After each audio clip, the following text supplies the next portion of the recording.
The stars looked different today. Admiral Kwan Hyuk knew this feeling well after 30 years of watching the void from his command station. Something was coming, and it was big. "Sir, we're getting some strange readings from the outer sensors," called out Lieutenant Park Suna from her station. Her fingers moved quickly across the control panel, trying to make sense of what she was seeing. Kwan Hyuk walked over to look at her screen. The numbers didn't make sense at first. Too many ships. Way too many ships. How many contacts are we looking at? He asked, keeping his voice calm. He had learned long ago that panic spreads faster than fire in space. 847 confirmed vessels, sir. They just dropped out of whatever drive system they use about 6 hours ago. They're holding position at the edge of our sensor range. The old admiral felt his stomach drop. 800 ships was not an exploration fleet. That was an invasion force. Get me Captain Lee Gina on the docto. Now. The communication screen flickered to life, showing the face of a young woman with serious eyes. Captain Lee had been running deep space patrols for 3 years, and she knew her job well. "Admiral, I'm already moving to get a closer look at them," she said before he could speak. "My ship is small enough that they might not notice us right away." "Good thinking, Captain. What can you tell me so far?" Lee looked at something off-screen before answering. "They're big, sir. Really big. The smallest ships in their fleet are twice the size of our destroyers. And they're arranged in what looks like a battle formation. Any attempts at communication? Nothing yet, but..." Lee paused as someone handed her a datapad. "Sir, we're getting a transmission now. It's on all frequencies." The bridge of the monitoring station fell silent. Everyone knew what this meant. First contact with an alien species was something humanity had prepared for, but never quite expected to happen like this. "Put it through," Kwan Hyuk ordered. The voice that came through the speakers was strange, with sounds that human throats could never make, but the universal translator kicked in after a few seconds. "Primitive inhabitants of this system," the voice said, cold and commanding. "I am Fleet Commander Thexara of the Valari Confederation. Your species has been marked for incorporation into our empire. You will surrender all military assets immediately and prepare your worlds for processing." The words hung in the air like a death sentence. Processing. That didn't sound good. "You have 72 of your planet's rotational periods to comply. Any resistance will result in the implementation of cleansing protocols. This is your only warning." The transmission ended, leaving the bridge in total silence. Captain Lee's voice came through the comm, quiet but steady. "Admiral, are you getting readings on their technology?" Kwan Hyuk looked at the technical officer, who nodded quickly. "Standard fusion drives, plasma weapon signatures, and kinetic barriers. Advanced, but nothing we haven't seen in our theoretical models." "So they're using conventional physics," the admiral said slowly. "That's something, at least." "Sir," Lieutenant Park spoke up from her station. "Should I send word to Earth Defense Command?" "Already done," said Kwan Hyuk. "But patch me through to them again. Admiral Park Minho needs to know exactly what we're dealing with." The communication to Earth took several minutes to establish. When Admiral Park Minho's face appeared on screen, Kwan Hyuk could see the worry in the younger man's eyes. "How bad is it, Hyuk?" Park Minho asked without introduction. "Bad enough. 800 ships, all armed, all in battle formation. They've given us 3 days to surrender or face what they call cleansing protocols." Park Minho was quiet for a long moment. "What's your assessment of their technology?" "Conventional, but advanced. They're probably a few hundred years ahead of where we were before the breakthrough projects. Fusion power, plasma weapons, standard shielding systems. So they don't know about the new ships?" "No indication that they do. As far as I can tell, they think we're still using chemical rockets and nuclear weapons." Park Minho almost smiled at that. "Well, they're in for a surprise. Keep monitoring them, but don't engage. We're going to handle this a different way." "What did you have in mind?" "Something they won't expect." After the communication ended, Kwan Hyuk walked over to the main viewing screen. The alien fleet was too far away to see with normal sensors, but the computer could create an image based on their energy signatures. It was an impressive sight. The ships were arranged in a perfect wall formation, stretching across thousands of kilometers of space. Each vessel glowed with its own internal power, creating a constellation of threat in the darkness. "Captain Lee," he called out to the docto, "how close can you get without them noticing?" "I'm already pushing it, sir. Their sensors are good, but my ship is designed for stealth work. I can probably get close enough to count their weapon ports. Do it. But be careful. We need to know exactly what we're up against. Captain Lee's ship, the Docto, was one of humanity's newer vessels, not the newest, but new enough to have systems the aliens had probably never seen before. It could mask its energy signature and move quietly through space. "Sir," called out Technical Officer Kim Woojin from his station, "I'm analyzing their formation pattern. It's designed for maximum intimidation, but it has some tactical weaknesses, such as they're spread out to look bigger, but that means they can't concentrate their fire effectively. And they're positioned to attack planets, not to defend against a mobile threat." Kwon Hyuk nodded. The aliens were confident, maybe overconfident. They thought they were dealing with a primitive species that would either surrender immediately or put up a weak fight with inferior technology. They had no idea what humanity had been working on for the past decade. "Sir," Lieutenant Park called out again, "I'm getting reports from other monitoring stations. The aliens have scout ships moving through the outer system. They're scanning our planets and defense platforms." "Let them look," said the Admiral. "They're going to see exactly what we want them to see." The old defense platforms and early warning systems would register on alien sensors easily enough. They would see bases on Mars and the Moon, orbital stations around Earth, and the scattered patrol ships of the conventional fleet. What they wouldn't see were the research facilities hidden in the asteroid belt, or the construction yards in the outer system where humanity's real surprises were being built. "Admiral," Captain Lee's voice came through the comm, tense with excitement. "You need to see what I'm looking at." "What is it, Captain?" "Their ships are beautiful, sir, like living crystals floating in space. But they're built for intimidation, not efficiency. These aliens are used to winning through fear." Kwon Hyuk smiled grimly. "Then they've picked the wrong species to try and frighten." Admiral Park Min-ho stared at the holographic display showing the alien fleet. Even from Earth, the threat was real and immediate. 800 ships meant millions of alien soldiers, all ready to turn humanity into whatever processed meant. How long until they reach Earth if they decide to move? He asked the tactical officer. "At their current engine signatures, about 18 hours, sir," replied Commander An Soo-young. "But they're not moving. They're just sitting there waiting." "They want us to be afraid," said Dr. Yoon Sora from her position at the science station. "Fear makes people make bad decisions." Park Min-ho had worked with Dr. Yoon for 5 years on the classified projects. She was brilliant, maybe the smartest person he'd ever met. If she said the aliens were using psychological warfare, she was probably right. "What's the status on the Indomitable?" he asked quietly. Dr. Yoon's eyes lit up. "Fully operational. Captain Nam Ji-hoon and his crew finished the final tests yesterday. The ship is ready for anything." "Good, because we're about to find out how good our new technology really is." The door to the command center opened, and Captain Choi Daeon walked in. Her patrol ship, the Sejong, had been monitoring the outer planets for any signs of alien activity. "Admiral, we have a problem," she said, setting down a data pad. "The aliens have scout ships everywhere. They're scanning our defensive positions, our industrial centers, even our communication networks." "Let me guess," said Park Min-ho. "They're seeing exactly what we expected them to see." "Yes, sir. Old fusion reactors, chemical rockets, basic energy weapons. As far as they can tell, we're maybe 100 years past splitting the atom." Dr. Yoon laughed softly. If only they knew. The truth was that humanity had made some incredible breakthroughs in the past decade. The discovery of how to manipulate gravity had changed everything. Once they figured out how to bend space and time, the old rules stopped applying. "Sir," Commander An spoke up from her station, "we're getting requests from every government on Earth. They want to know what we're going to do about the alien threat." Park Min-ho had been expecting this. Politicians always wanted simple answers to complicated problems. Tell them we're handling it, and that they should keep the population calm. What about the other colonies? Mars, Europa, Titan? Same message. "We have a plan." Captain Choi looked confused. "Sir, with respect, one ship against 800 doesn't sound like much of a plan." "That depends on the ship," said Dr. Yoon with a smile.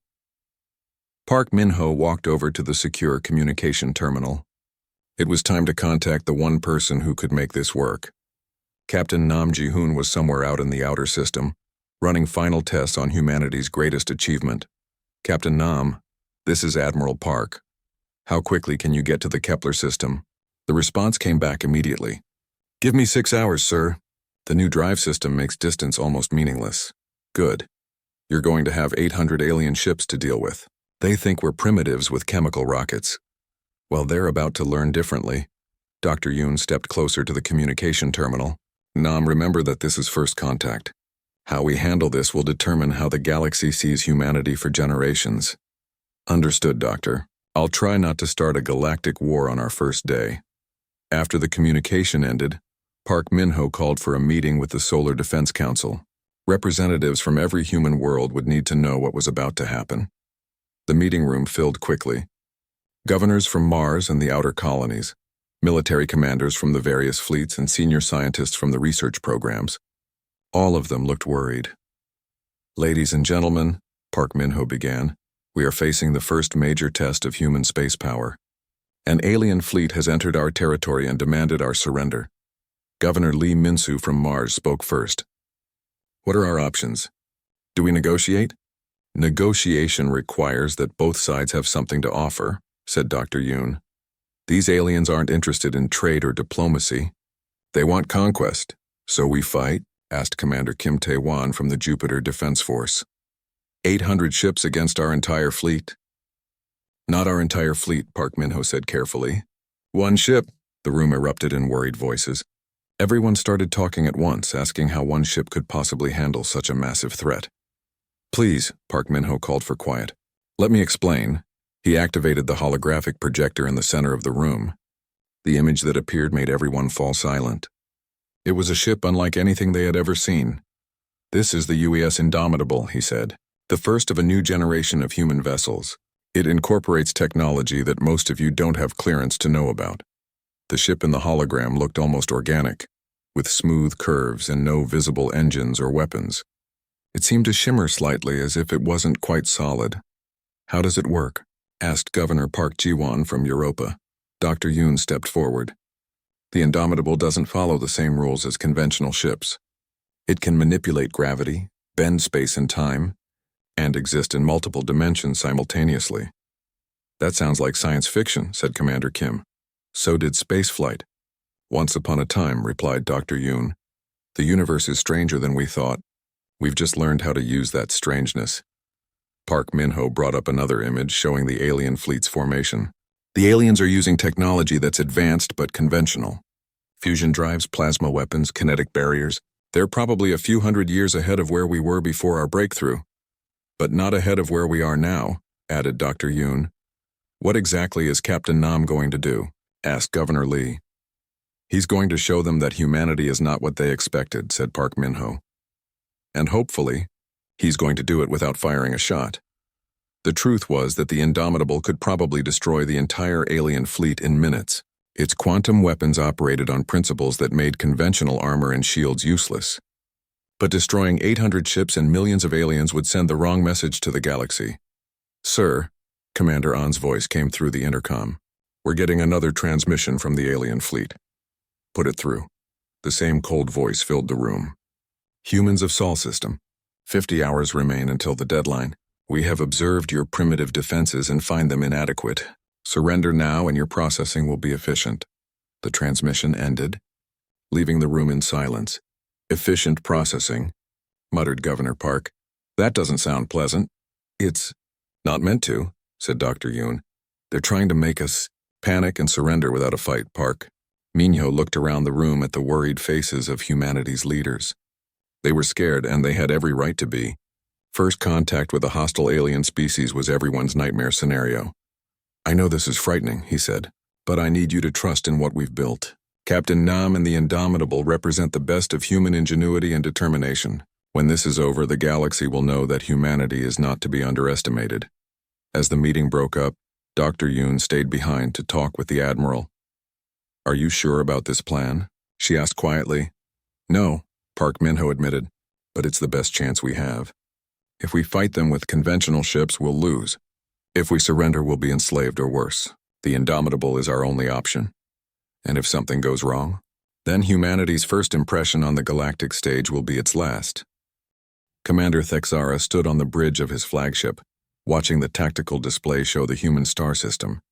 2 days had passed since the ultimatum, and still no response from the primitive species below. Any change in their defensive posture? He asked his tactical officer. None, Commander, replied Sub-Leader Velthari. They maintain the same patrol routes, the same energy signatures. Their largest ships are still smaller than our escort vessels. Thexara nodded with satisfaction. The humans were clearly terrified into paralysis. He had seen it before with dozens of other species. When faced with overwhelming force, most civilizations simply froze up. What about their industrial capacity? He asked. Primitive fusion reactors, basic manufacturing centers on several worlds. Nothing that suggests advanced military production, said Navigation Officer Kex Mori from his station. They appear to be a young species, recently expanded beyond their homeworld. Perfect. Young species adapt well to Imperial guidance. The truth was that the Valari Confederation specialized in conquering developing civilizations. They would arrive with overwhelming force, demand surrender, and then spend decades processing the conquered species into useful members of the Empire. It was efficient and profitable. Young civilizations had resources but lacked the military power to resist. The humans fit the pattern perfectly. Commander, called out Communications Officer Rixana. We're receiving scout reports from the inner system. What do they say? The humans have defensive platforms around their homeworld and several colonies. Energy weapons, kinetic barriers, fusion missiles, standard technology for their development level. Thexara smiled. Standard meant predictable. Predictable meant easy to defeat. Any signs of advanced physics research? Gravitational manipulation? Quantum mechanics applications? None detected, sir. Their energy signatures are consistent with fusion-based technology. Then we proceed as planned. Begin moving the fleet into position for the final ultimatum. The massive alien fleet began to move. 800 ships flowing through space like a deadly river. Each vessel was a work of art, shaped like living crystals that caught and reflected the light of distant stars. The Valari had learned long ago that beauty was a weapon. Conquered species found it harder to resist when their conquerors were magnificent to look at. Fear and awe worked together to break the will to fight. Commander, Sub-Leader Velthari spoke up from her station. How do you want to handle the final assault if they refuse to surrender? Standard cleansing protocol. Disable their orbital defenses, neutralize their military vessels, then begin atmospheric bombardment of their major cities. Once they see we can destroy their civilization, they'll surrender. And if they don't, then we follow through. Dead worlds serve as excellent examples for other species considering resistance. Lieutenant Kim Woo, the youngest officer on the bridge, looked uncomfortable with the casual discussion of genocide. But he kept his opinions to himself. The Valari military did not tolerate weakness, sir, called out sensor operator Dexlani. I'm picking up a single contact moving from the direction of the human home system. Thexara looked at the tactical display. One ship moving at what appeared to be standard fusion drive speeds. Finally, he said with satisfaction. They're sending an ambassador to negotiate surrender terms. Should we hail them? Asked Rixana. Let them come to us. Fear makes the negotiation process much smoother. The single human ship continued its approach, taking what seemed like hours to cross the distance between the star system's edge and the alien fleet's position. The Valari used the time to position their ships for maximum psychological impact. Put the fleet into Intimidation Formation 7, ordered Thexara. I want that human ship to feel completely surrounded when it arrives. 800 ships moved with practiced precision, creating a spherical formation with the approaching human vessel at its center. Every weapon system was powered up and ready, creating an energy signature that would be visible on any scanner. Contact is still approaching, sir, reported Dexlani.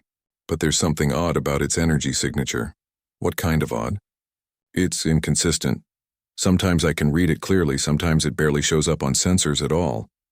Sub-Leader Velthari frowned. Primitive stealth technology? Possibly. Or their engines are malfunctioning.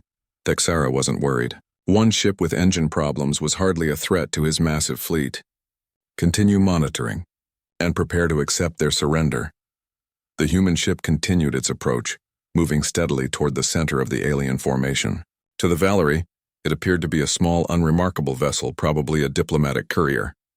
Sir, Lieutenant Kim Woo called out from his position at the sensor array. The energy readings are getting stranger. It's like the ship is there and not there at the same time. Explain.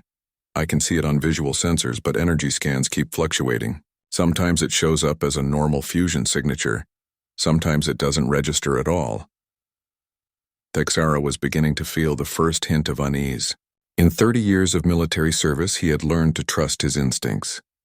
And his instincts were telling him something was wrong. How close is it now? 2,000 kilometers and closing, sir. Open a communication channel. Let's get this surrender negotiation started. Channel open, Commander. Human vessel, this is Fleet Commander Texara of the Valari Confederation. You are completely surrounded and outgunned. Prepare to receive our terms for your species surrender. There was a long pause before the human response came back. This is Captain Nam Jihoon of the United Earthship Indomitable. You have entered human space without permission and threatened our people.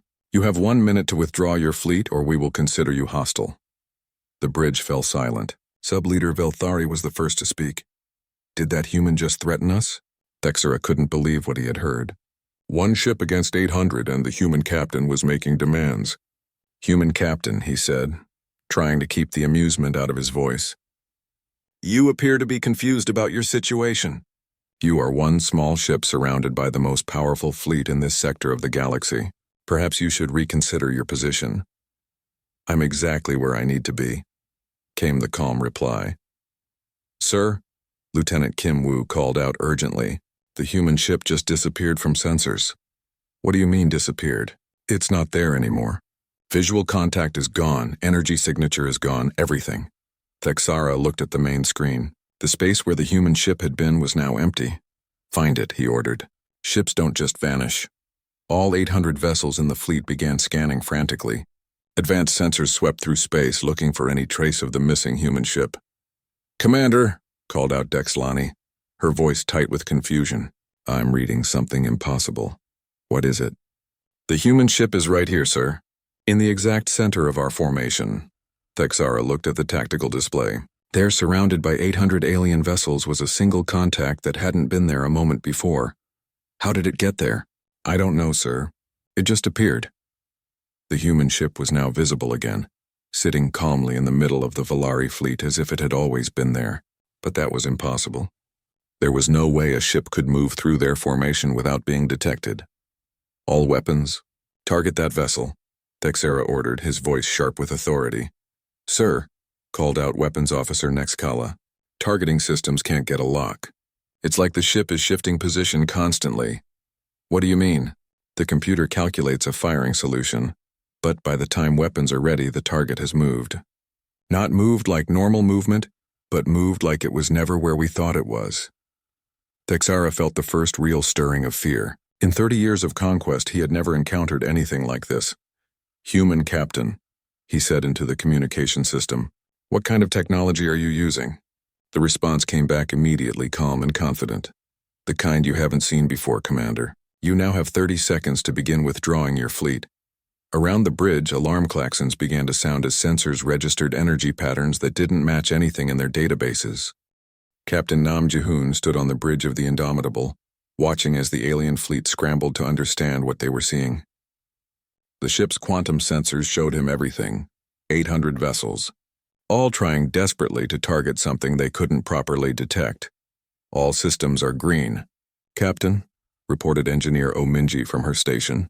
The dimensional anchor is holding steady and the quantum field is responding perfectly. Excellent work, Nam replied. The Indomitable was operating exactly as designed. Dr. Yoon's team had outdone themselves. Sir, called out Navigation Officer Lee Woo-jin, the aliens are trying to achieve weapons lock, but their targeting systems can't handle our quantum signature. As expected. Their technology operates on single-dimensional physics. They can't target something that exists in multiple dimensions simultaneously. The truth was that the Indomitable didn't follow the same rules as normal ships. Instead of moving through space, it moved through space-time itself. The ship could exist in several locations at once, making it impossible for conventional weapons to hit. Captain, said Weapons Officer An Taeyang from his position, I have targeting solutions on all 800 alien vessels. Their shields and armor are designed to stop conventional weapons. And our weapons are anything but conventional, Nam said with a slight smile. But remember, we're not here to start a war. We're here to end one before it begins. Communications Officer Park Seonju looked up from her station. Sir, the alien commander is trying to contact us again. Put him through. The alien voice came through the speakers. but now it carried a note of uncertainty that hadn't been there before. "Human Captain, I demand an explanation. What kind of technology are you using?" Nam considered his response carefully. First impressions mattered, and this conversation would determine how the galaxy saw humanity for generations to come. "Commander Thexara," he said, "humanity has learned some things about the universe that you haven't discovered yet. We prefer to use this knowledge for peaceful purposes." "Peaceful? You've invaded the center of my fleet. Your fleet invaded our space first. We're simply demonstrating that your assumptions about humanity were incorrect." On the bridge of the Indomitable, the AI system called Hanul was monitoring all communications across the alien fleet. The artificial intelligence had been designed to work with the ship's quantum systems, giving it capabilities that even the crew didn't fully understand. "Captain," Hanul's voice came from the ship's speakers, "I'm intercepting alien communications. They're trying to understand our energy signature, but their science can't explain what they're seeing." "What are they saying?" "Many things, but the general consensus is confusion and fear. They've never encountered technology that operates outside conventional physics." Engineer O. Minji looked up from her instruments. "Captain, the aliens are charging their weapon systems. All 800 ships are powering up for a coordinated attack." "Let them," Nam said calmly. "An, prepare a demonstration." Weapons Officer An Taeyang's hands moved over his controls. "Quantum cannons are ready, sir." "Should I target their flagship?" "No, target the empty space next to it, sir." "Trust me." The Indomitable's quantum weapons weren't like anything the universe had seen before. Instead of firing energy or projectiles, they manipulated the fundamental forces of reality itself. Matter, energy, space, and time could all be reshaped with the right application of quantum mechanics. "Fire," Nam ordered. What happened next would be talked about across the galaxy for centuries. A beam of impossibly bright light shot out from the Indomitable, not toward any of the alien ships, but toward a point in empty space near the alien flagship. When the beam hit, reality hiccuped. Space itself twisted and folded, creating a sphere of nothingness where matter simply ceased to exist. Then, just as suddenly, the sphere collapsed and normal spacetime returned. The effect lasted only seconds, but it was long enough for every alien in the fleet to understand that they were facing something completely beyond their experience. What was that? The alien commander's voice came through the communication system, no longer commanding but almost pleading. "A demonstration," Nam replied simply. "That was our weapon system firing at minimum power into empty space. I wanted you to see what would happen if we were actually trying to hurt someone." On 800 alien ships, silence fell as crews tried to process what they had witnessed. Their sensors had recorded the impossible, the complete destruction and recreation of spacetime itself. Commander Thexara's voice came back, much quieter than before. That's not possible. Nothing can manipulate spacetime directly. Commander, the universe is much stranger than your species has discovered. Humanity has learned to work with forces that most civilizations don't even know exist." Engineer Ominji reported from her station. "Captain, I'm reading massive energy fluctuations across the alien fleet. They're trying to analyze what we just did." "Let them try," Nam said. "Hanul, what are you hearing from their communications?" "Panic, Captain. Their scientists are reporting that our demonstration violated several fundamental laws of physics as they understand them. Many are recommending immediate retreat." Navigation Officer Li Wu-jin looked up from his instruments. "Sir, some of the alien ships are beginning to move." "It looks like they're trying to put distance between themselves and us." "Smart move," Nam said. "But we're not done yet." "Captain," Communications Officer Park called out. "The alien commander is hailing us again. Let's hear what he has to say." Commander Thexara's voice came through, and the change in tone was remarkable.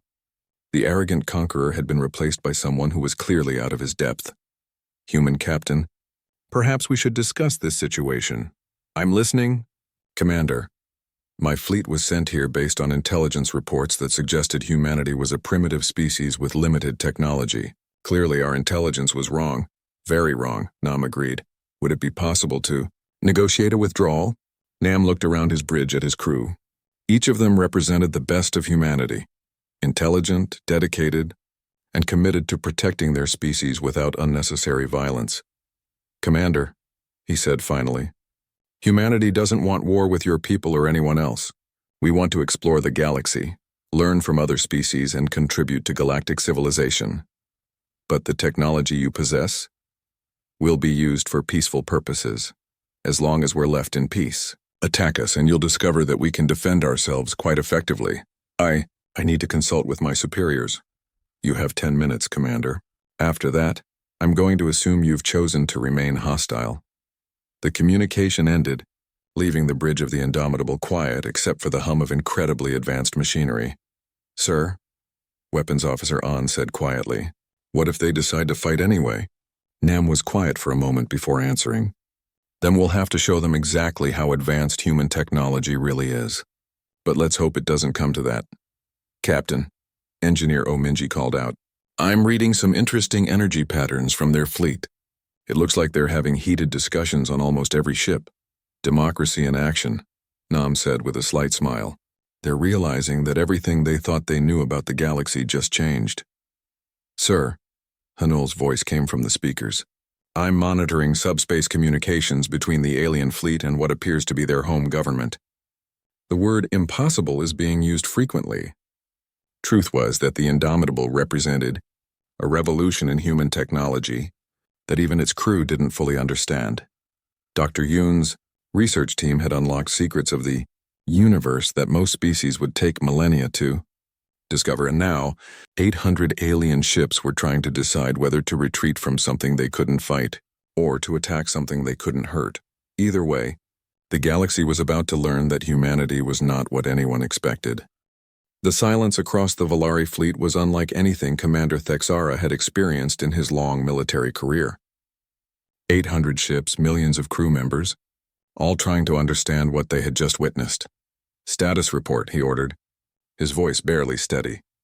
Subleader Velthari looked at her instruments with confusion. Sir, our best scientists are saying that what the human ship just did should be impossible. They manipulated space-time itself, and our weapons systems still can't achieve target lock. The human vessel appears to exist in multiple locations simultaneously. Our targeting computers can't handle the quantum signatures.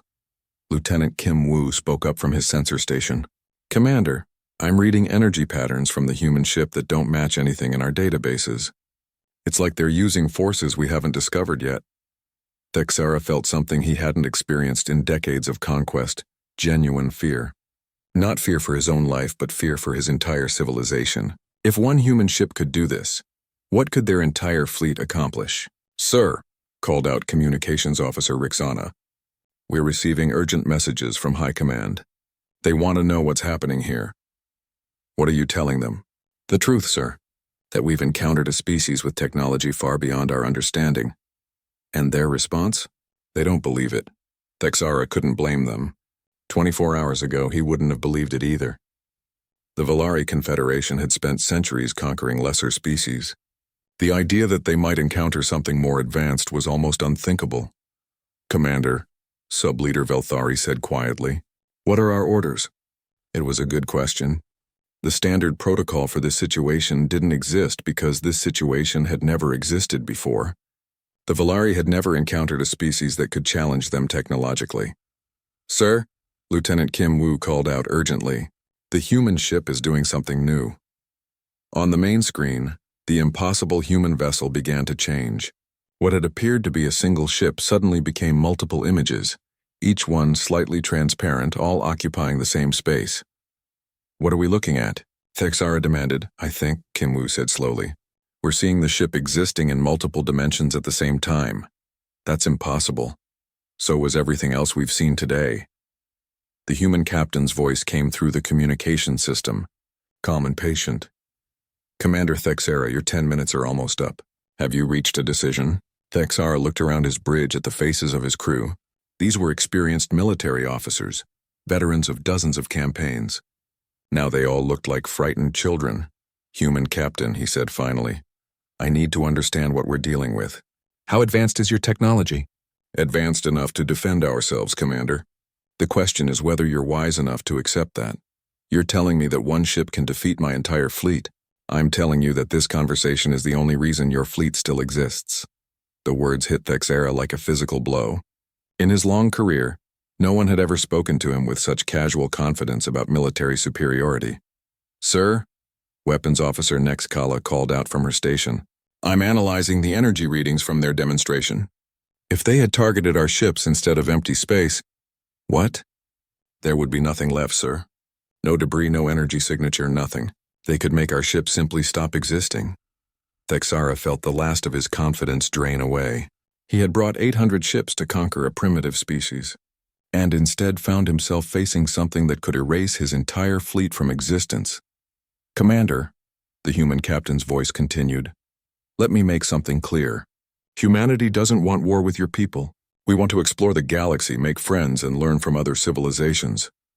Then why demonstrate such terrible weapons? Because sometimes the best way to prevent a war is to show that you can win it quickly. Sir, Sub-Leader Velthari whispered, we should consider withdrawal. Agreed, Thexara said quietly. Then louder into the communication system. Captain Nam, what terms would you require for our withdrawal? Simple ones, Commander.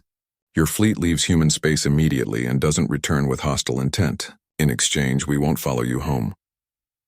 The threat was delivered so casually that it took a moment for Thexara to understand the implications.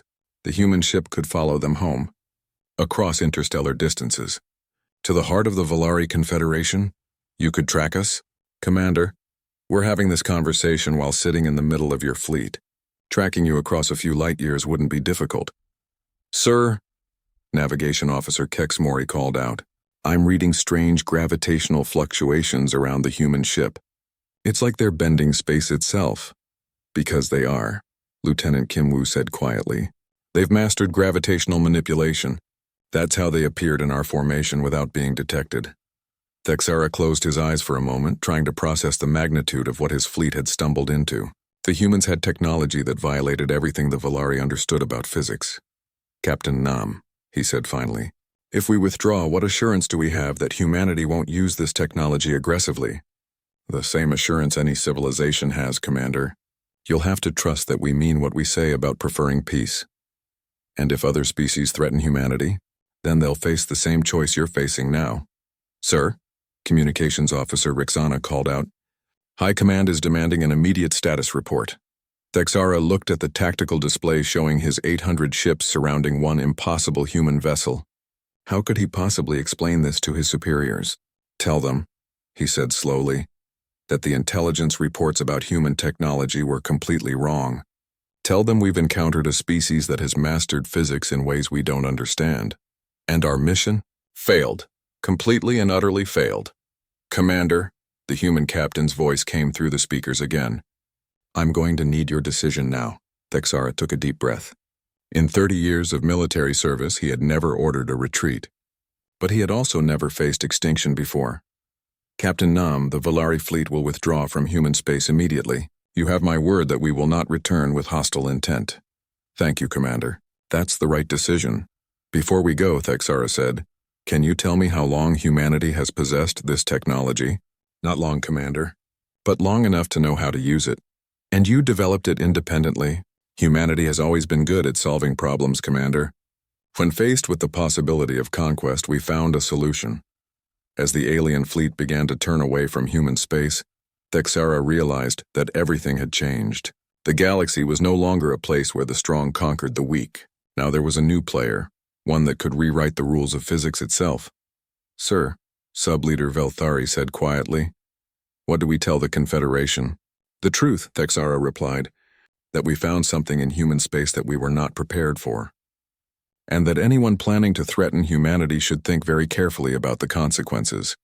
As the last alien ship disappeared into hyperspace, the human vessel called Indomitable remained alone in the void, a silent guardian watching over a species that had just announced its arrival on the galactic stage in the most dramatic way possible.